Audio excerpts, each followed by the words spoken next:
نعت پاک پیش کرنے کے بعد آپ لوگوں کو ایک الگ ماحول میں لیے چلتا ہوں، یعنی مکالمہ پیش کرنے کے لیے۔ اس مکالمہ کو پیش کرنے کے لیے میں درجہ چہارم کی طالبات نبا بانو اور حالیہ بانو کو آواز دیتا ہوں کہ وہ آئیں اور اپنا مکالمہ پیش کریں۔ گڈ مارننگ، السلام علیکم ورحمۃ اللہ وبرکاتہ۔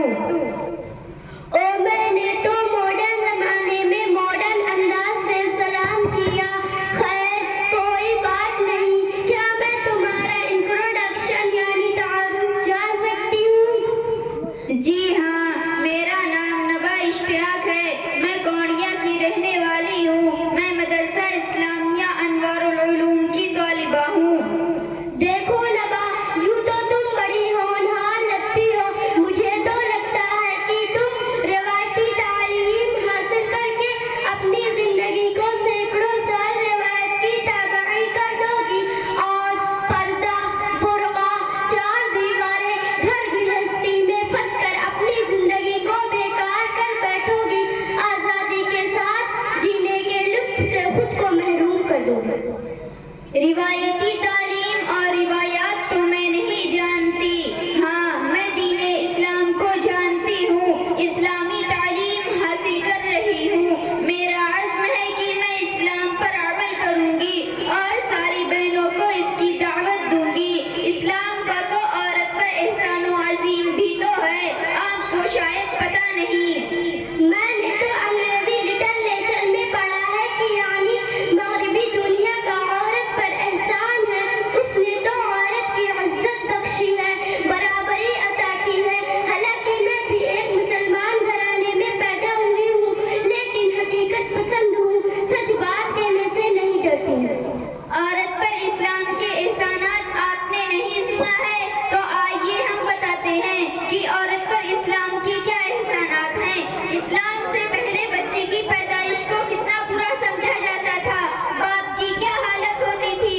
قرآن کی زبانی سنیے، اعوذ باللہ من الشیطان الرجیم، وَإِذَا بُشِّرَ أَحَدُهُم بِالْأُنثىٰ ظَلَّ وَجْهُهُ مُسْوَدًّا وَهُوَ كَظِيمٌ يَتَوَارَىٰ مِنَ الْقَوْمِ مِن سُوءِ مَا بُشِّرَ بِهِ أَيُمْسِكُهُ عَلَىٰ هُونٍ أَمْ يَدُسُّهُ فِي التُّرَابِ۔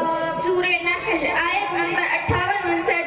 ان میں جب کسی کو بچی پیدا ہونے کی خوشخبری دی جاتی تھی تو اس کا چہرہ کالا پڑ جاتا تھا، وہ بچی کی وجہ سے اپنے قوم سے چھپا چھپا پھرتا تھا، اسے سمجھ میں نہیں آتا تھا کہ وہ ذلت کے ساتھ اس بچی کو باقی رکھے یا مٹی تلے زندہ دفن کر دے۔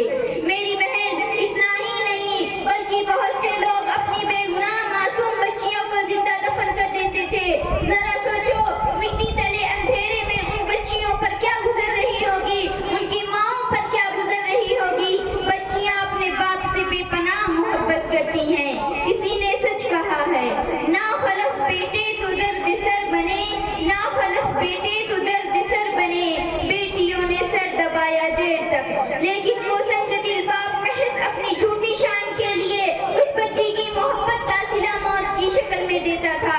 آؤ میرے ساتھ سورہ تکویر کی آیت نمبر 8 اور 9 پڑھو۔